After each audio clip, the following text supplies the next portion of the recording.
Well, hello the internet, it's Ghost here, and welcome to episode 103 of Minecraft Creative.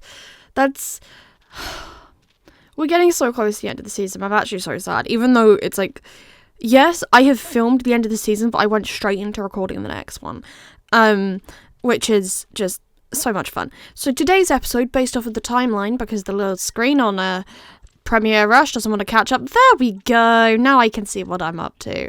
We are working on just doing the final detailing areas of the town. So this has cropped up a couple of times on my channel.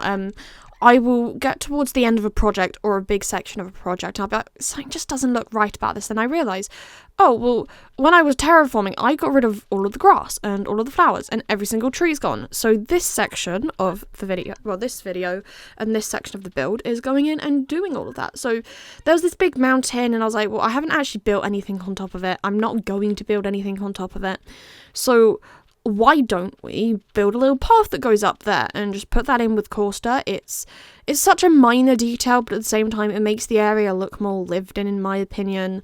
That's the whole purpose of it. It's going in, putting in the additional bits of colour. Potentially, I have two really brightly coloured builds next to one another, and I can take these flowers that kind of are somewhere between, put those in, and that helps blend those edges, and it softens everything up in the build. I then went in and added trees because there was just kind of this awkward patch of land, and I wanted it somewhat filled in. It was always this isn't going to be perfectly filled in. It's just going to be filled in sufficiently that it doesn't look particularly strange.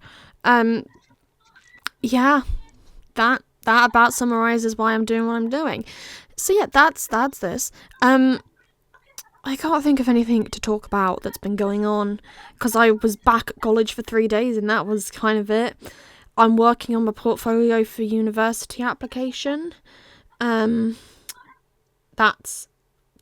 fun.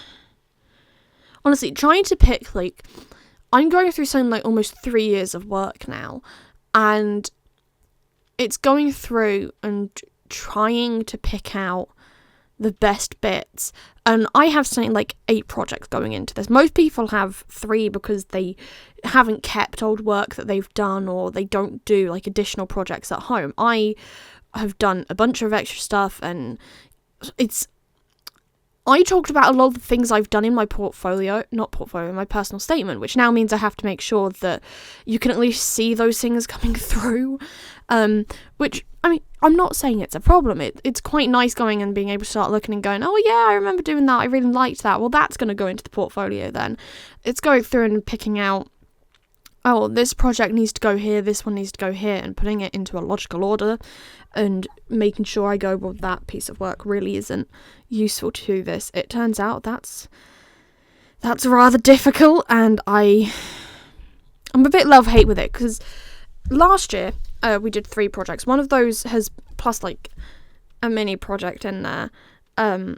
So last year I effectively had 2 projects that I wanted to keep, and we had to condense 10 to 12 weeks of work into 30 slides, which is fine if you don't do a lot of work, but then you're probably not going to get a particularly great grade. But if you have loads and loads of work, you end up with loads and loads of stuff on 30 slides. But now we have to take those slides for each project and condense down from that, and it's already condensed down, which, I mean, at least some of my projects I've been able to pick very easily. Oh, this makes sense to put in, this doesn't make sense to put in. But because of the way that we had to do them for last year's portfolios, particularly the one for FMP, because that got sent off to the exam board.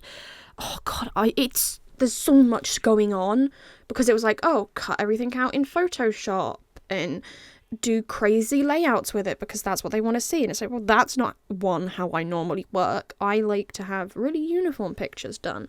It's if I have a picture of an aircraft, in most cases I will leave the aircraft in context of the sky, because particularly now for me, my photos of aircraft, it's about the composition.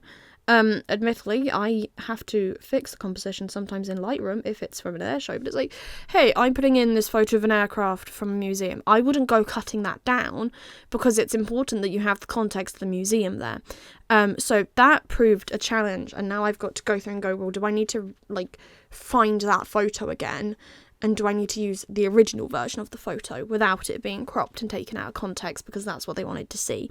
So yeah, that's my life at the minute. Project Lizzie's going well, which is the mini project we're also doing at this point. That's got to go into the portfolio, but that can't until, like, right at the end. So I will have pretty much finished, and then I will basically take all of that, put it in. I kind of theoretically know what I want to put in. Yeah, I've got to, like, start selecting photography that's going to go in photo books. Because I talked about the fact, I do aviation photography. There's not enough space in my portfolio to fit all of those in. So it's now going, okay, right, let's put all of this in a photo book. I can include a few photos, particularly from Project Jane, which is something that I'm working on and kind of ties into when I went to East Kirkby, which you can see in the last season of Ghost Goes Places. Yeah, go do that. Highly recommend. It was... You'll know which one it is. I'm pretty sure I labelled Ghost Goes to East Kirkby and Duxford or something. So yeah, that's that.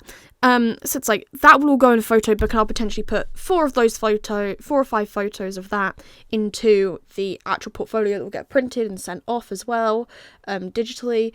And it's trying to make those selections, which is proving fun, which is why I like playing Minecraft at the minute, because it's, this is so much more creative and free. I can do whatever I want, and it doesn't care how I present it, because this is my YouTube channel, and the dearest internet, we are at the end of this video, so if you do enjoy me rambling, make sure to like and subscribe, because we do this twice a week.